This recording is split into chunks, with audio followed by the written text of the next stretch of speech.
വേനൽ തീയിൽ അകം തിളച്ച് മരവും കാടും മരിക്കുമ്പോഴും ദീനപ്പായിൽ ഉരുണ്ടുകൊണ്ട് മനുജൻ കണ്ണീരുതിർക്കുമ്പോഴും ചീനച്ചട്ടിയിലിട്ട് ചുട്ട ഹൃദയം കാവ്യം മറക്കുമ്പോഴും താനെ മണ്ണിലുയർത്തിയിടുന്നു വയലാർ എന്ന മൂന്നക്ഷരം.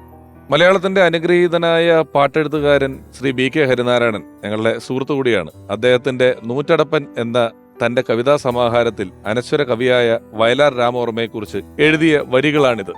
മലയാള സാഹിത്യ നഭസിലെ വര സൂര്യ തേജസ്സാണ് വയലാർ രാമവർമ്മ.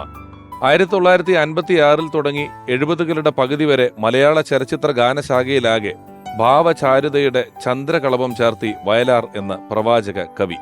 കവിതയുടെ, നാടകങ്ങളുടെ, വിപ്ലവ ഗീതങ്ങളുടെ, ഭക്തിഗാനങ്ങളുടെ, സിനിമാ പാട്ടുകളുടെ സ്വർണ്ണ ചാമരങ്ങൾ വീശിയ എത്രയോ വരികളുടെ വിസ്മയം ആ തൂലികത്തുമ്പിൽ നിന്നും പദ പാരിജാതങ്ങളായി മിഴി തുറന്നു.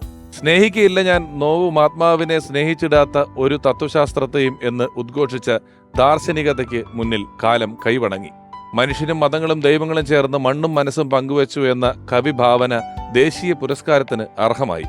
പ്രളയ പയോധിയിൽ ഉറങ്ങിയുണർന്ന പ്രഭാമയൂകം പോലെ ഗാനരചനയുടെ വസന്തകാലം മലയാളത്തിൽ സമ്മാനിച്ച അനശ്വര കവിക്ക് മുന്നിൽ പ്രണാമം.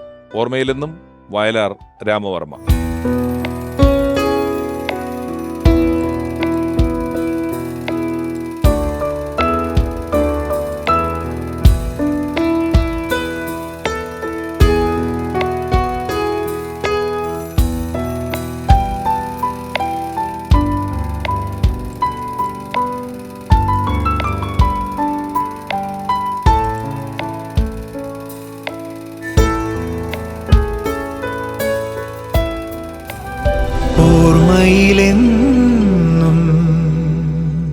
സമര പോരാട്ടങ്ങളുടെ പേരിലാണ് വയലാർ എന്ന സ്ഥലപ്പേര് മലയാളികൾ അറിയുന്നതെങ്കിൽ അതിനോടൊപ്പം തന്നെ മറ്റൊരു തരത്തിലും വയലാർ എന്ന സ്ഥലപ്പേര് മലയാളികളുടെ ഹൃദയത്തിൽ സ്ഥാനം പിടിച്ചത് ആയിരക്കണക്കിനായ പാട്ടുകളുടെ വരികളിലൂടെയാണ്.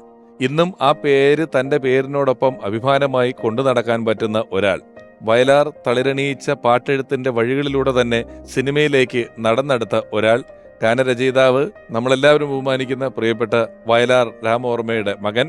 സ്നേഹപൂർവ്വം എപ്പിസോഡിലേക്ക് സ്വാഗതം ചെയ്യുന്നു പ്രിയപ്പെട്ട വയലാർ ശരത്ചന്ദ്ര വർമ്മ.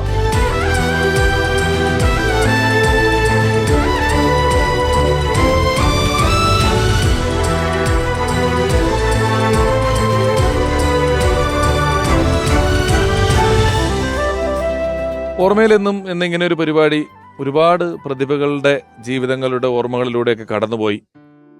അപ്പോഴൊന്നുമില്ലാത്ത ഒരു പ്രത്യേകത ഇന്നത്തെ എപ്പിസോഡിനുണ്ട് എന്ന് ഞാൻ ചിന്തിക്കുകയാണ്. കാരണം മറ്റ് പല എപ്പിസോഡുകളും ഇവിടെ നടക്കുമ്പോൾ അവരോടൊപ്പം ജോലി ചെയ്ത, അവരെ അടുത്തറിയാവുന്ന സൗഹൃദങ്ങളുള്ള നിരവധി സൃഷ്ടികൾ ഒന്നിച്ച് ചെയ്തിട്ടുള്ള ആളുകളാണ് ആ എപ്പിസോഡിൽ പങ്കെടുത്തിട്ടുണ്ടാവുക. അതുകൊണ്ട് തന്നെ ഒരു എപ്പിസോഡ് എങ്ങനെ തുടങ്ങണം, ഏത് വഴിക്ക് യാത്ര ചെയ്യണം, എങ്ങനെ അവസാനിപ്പിക്കണം എന്നൊക്കെ കുറിച്ച് ചെറിയൊരു മുൻധാരണയോടുകൂടി എനിക്ക് ഇവിടെ ഇരിക്കാൻ പറ്റുന്നുണ്ട്.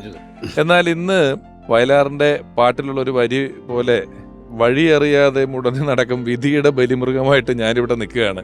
കടല് പോലെ കിടക്കുകയാണ് ഈ ഗാനരചയിതാവ്, കവി. ഏത് വഴി തുടങ്ങണം, എന്തിനെ പറ്റി പറയണം ഒന്നും അറിയില്ല.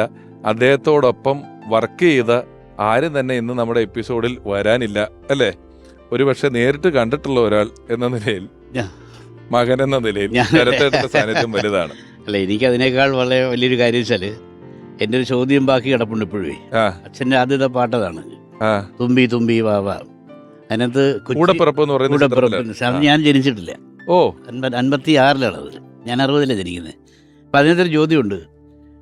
പട്ടുറുമാലും ചുറ്റി പച്ചക്കമ്പിളി കെട്ടി ഒത്തിരി നാട് ഈ തുമ്പി കണ്ടു, എന്നിട്ട് പച്ചക്കുതിരയിലേറി എൻ്റെ അച്ഛൻ ഉറങ്ങണ തൊട്ടിൽ പിന്നെ കാലിൽ തൂക്കി കൊണ്ടുവരാമോ തുമ്പി എന്ന് ചോദിക്കുന്ന ഒരു ചോദ്യം ഇപ്പം എനിക്കത് പ്രസക്തമാകുകയാണ്.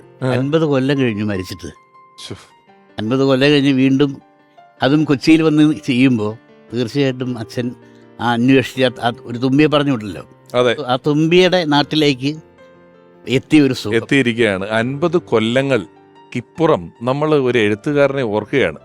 അദ്ദേഹത്തിന്റെ 47-ാമത്തെ വയസ്സിലാണ് നമ്മെ വിട്ടുപിരിഞ്ഞ് പോയിട്ടുള്ളത്. അതിൽ വളരെ കുറച്ചു കാലമാണ് ഒരു സിനിമാ പാട്ടെഴുത്തുകാരൻ എന്ന രീതിയിൽ ജനകീയമായിട്ട് നിന്നിട്ടുള്ളത്. അത് എനിക്ക് തോന്നുന്നു ഒരു 35 വയസ്സിന് ശേഷം 13 കൊല്ലം, ശരിക്കും പറഞ്ഞാൽ 13 കൊല്ലം മാത്രമാണ് വയലാർ എന്ന് പറയുന്ന ഒരു എഴുത്തുകാരൻ. അന്ന് പ്രഗത്ഭരായിട്ട് എഴുത്തുകാരൊക്കെ ഉണ്ടായിരുന്നെങ്കിലും വയലാർ ആ സമയത്ത് മലയാള സിനിമയുടെ ഗാനശാഖയെ അക്ഷരാർത്ഥത്തിൽ ഭരിക്കുകയായിരുന്നു എന്ന് തന്നെ എന്നുവെച്ചാൽ പറയുന്നത്. എനിക്ക് 2 വയസ്സുള്ളപ്പോഴാണ് എൻ്റെ അനിയത്തി ഇന്ദുലേഖ ജനിക്കുന്നത് 62 ഉവ്വ. 62 ഭാര്യ എന്നുള്ള പടം അവിടെ മുതലാണ് ഈ യാത്ര തുടങ്ങുന്നത്. 75 അത് തീർന്നു. ഈ തുമ്പി അത് അതിന് വാവ മുമ്പൊക്കെയാ. അതിന് മുമ്പ് 56 എഴുതിയെങ്കിലും അത് 56 മറ്റോ എഴുതിയെങ്കിലും ഭാര്യ എന്ന് പറയുന്ന ചിത്രത്തിലെ പെരിയാറെ എന്ന് ഒഴുകി തുടങ്ങി അവിടെയാണ്. അത് അവിടെ നിന്നാണ് ഈ പെരിയാറ് പഞ്ചാര പാലുമിട്ടായി പുഞ്ചിരി പഞ്ചാര പാലുമിട്ടായി ആർക്ക് തരും എന്ന് പറയുന്ന ഗാനം ഉൾപ്പെടെ ഭാര്യയിലെ ഗാനങ്ങളിലൂടെയാണ് അദ്ദേഹം പാട്ടെഴുത്തിന്റെ ഒരു എന്താ പറയുന്നത് ഒരു നമുക്ക് കടന്നു ചെല്ലാൻ പറ്റാത്ത അത്രയും പാട്ടുകൾ എഴുതിയിട്ടുള്ളത്. എന്തായാലും എപ്പിസോഡ് തുടങ്ങുന്നതിന് മുമ്പ് ശരത്തേട്ടനോട് സംസാരിക്കുകയായിരുന്നു, അദ്ദേഹത്തോടൊപ്പം വർക്ക് ചെയ്ത ആരും ഇവിടെ എത്തിയിട്ടില്ല എന്ന് പറഞ്ഞു. അപ്പൊ ശരത്തേട്ടൻ പറഞ്ഞു, ഇല്ല, അദ്ദേഹം ചെയ്ത വർക്ക് കൊണ്ടാണല്ലോ ഇപ്പോഴെനിക്കിവിടെ വരാൻ പറ്റുന്നത് എന്ന് പറഞ്ഞു. മലയാളികളുടെ ഒരു കാലഘട്ടത്തിന്റെ, മലയാളികൾ എവിടെ ഒത്തുകൂടിയാലും ഏത് ഗാനമേളയ്ക്ക് പോയാലും ഏതെല്ലാം കല്യാണ വീടുകളിലായാലും മലയാളികൾ പാട്ടുപാടാൻ ആരംഭിക്കുന്നുണ്ടോ ആ സംഗീത സദസ്സ് അവസാനിക്കും മുമ്പ് വയലാർ എഴുതിയ ഒരു ഗാനമെങ്കിലും അതിലൂടെ കടന്നു പോകും.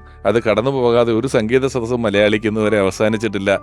ഒരുപാട് പാട്ട് ഓർമ്മകളിലൂടെ ആയിരിക്കും ഇന്നത്തെ എപ്പിസോഡ് സഞ്ചരിക്കുക. എനിക്ക് ഒരു നന്ദിയോട് പറയാനുണ്ട്. പറയൂ. കാര്യം അടുത്ത തലമുറയിലേക്ക് വയലാറിനെ എത്തിക്കുന്ന ഒരു എപ്പിസോഡാണ്. സാധാരണ ആൾക്കാർ ഒരു തലമുറ കഴിഞ്ഞാൽ പിന്നെ അങ്ങ് മറന്നുപോകും. അപ്പം അതുകൂടാണ്ട് പഴയ തലമുറയിലെ ആൾക്കാർ ഉണ്ടെങ്കിൽ തന്നെ ഇപ്പോഴും ഉണ്ട് പലരും, അവരെ ഉൾപ്പെടുത്താണ്ട് പുതിയൊരു തലമുറയിലേക്ക് വയലാറിനെ എത്തിക്കാൻ നടത്തുന്ന ഈ സംരംഭത്തിന് വയലാർ ഞങ്ങളാണ് നന്ദി പറയുന്നത്. ഇരിക്കും.